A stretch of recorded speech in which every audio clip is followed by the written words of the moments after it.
આદિમ જાતિઓ, આદિમ સમુદાય કે આદિ જાતિઓને બંધારણના કયા અનુચ્છેદ આધારે અનુસૂચિત જનજાતિ તરીકે ઓળખવામાં આવે છે?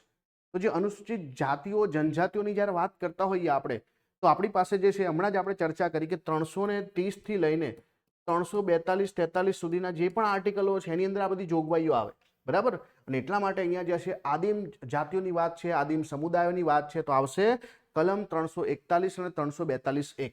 તો જુઓ 341 જે છે એ વિવિધ રાજ્ય અને કેન્દ્રશાસિત પ્રદેશોમાં એસસી નો ઉલ્લેખ કરે છે, એટલે કે જે શેડ્યુલ કાસ્ટ છે એની વાત કરે છે.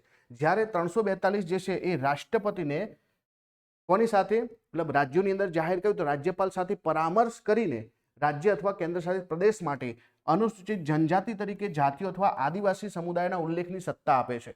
તો એસસી એસટી બંને માટેના આર્ટિકલ છે, તો એક તો 341 આવશે, એક 342 આવશે.